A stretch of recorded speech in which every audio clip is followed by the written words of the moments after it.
Did you know that in 1633 something fascinating happened?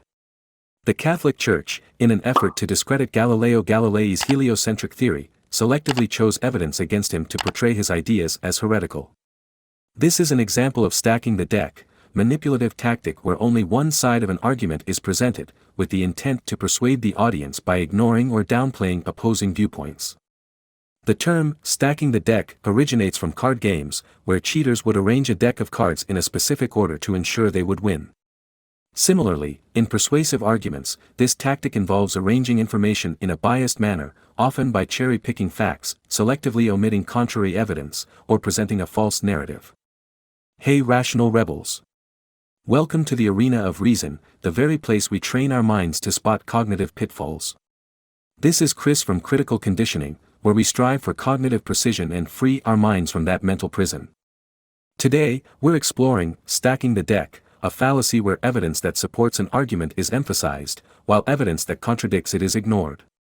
We'll delve into the psychology behind this fallacy and uncover how selective presentation of information can distort our perception and undermine our critical thinking. Before we delve into this intriguing topic, remember to hit that like button, subscribe to our channel, and ring the notification bell to stay updated with our mind-strengthening content. If you find our podcast valuable, consider supporting us through PayPal using the link in the description. Your support helps us continue our mission of promoting rational thinking. Also, please share this episode with someone you know who might be interested in understanding the stacking the deck fallacy. Supercharge your mind, hit subscribe, don't be left behind. Let's get started. Let's explore two concrete studies that have delved into the effects of stacking the deck. The first study, conducted by researchers from the University of California, analyzed how participants responded to biased information in political debates. They found that participants who were exposed to stacked deck arguments tended to support the biased position, regardless of their initial beliefs.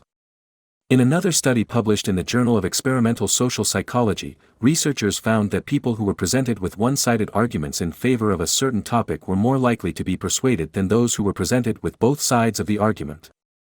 This demonstrates the power of stacking the deck as a persuasive tool.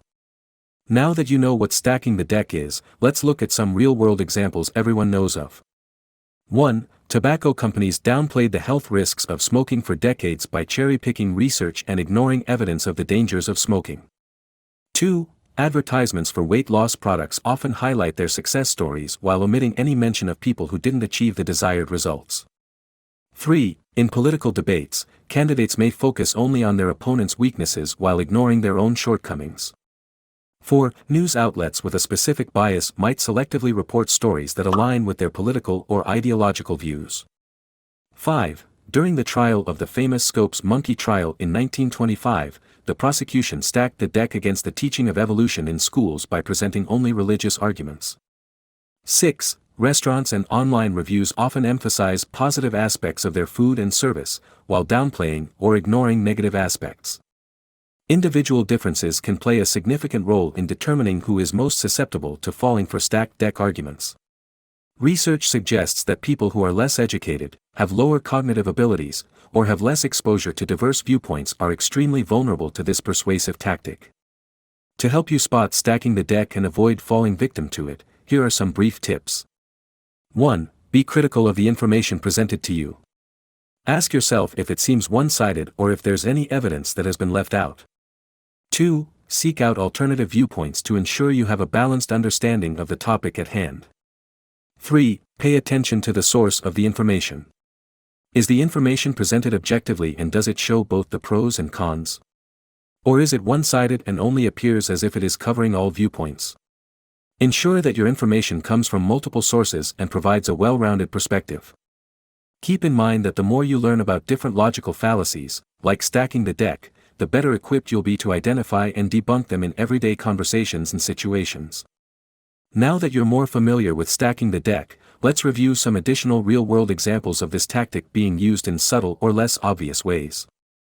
1. Social media algorithms that promote content tailored to your interests can create a filter bubble, where you're only exposed to ideas and opinions that align with your existing beliefs, effectively stacking the deck in favor of your current worldview. 2. Movie trailers often showcase the most exciting or dramatic scenes to entice viewers, while leaving out any negative aspects that might deter them from watching. 3. Salespeople may emphasize the positive features of a product while downplaying or omitting any drawbacks, making it seem like the perfect choice for you. 4. Job applicants might only mention their most impressive accomplishments and skills on their resumes, while leaving out any shortcomings or failures. 5. During court trials, lawyers can use the tactic of stacking the deck to present evidence in a way that favors their client, often by focusing on the most incriminating or exculpatory details and leaving out conflicting information. 6. In history books, authors may present a biased view of events by selectively including information that supports their perspective, while ignoring or downplaying evidence that contradicts it.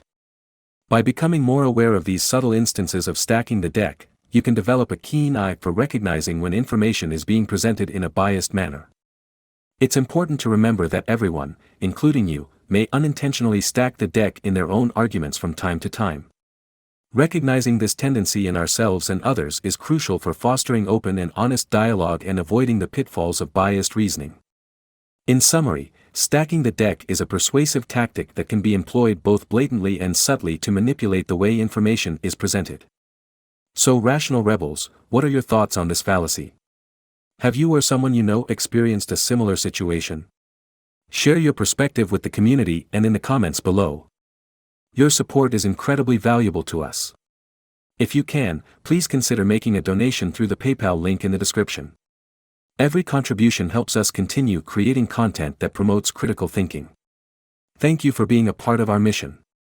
Keep your mind sharp, raise your banner with a like, enlist and subscribe to become a rational rebel alike, avoiding all the pitfalls that may come your way. This is Chris from Critical Conditioning, signing off for today.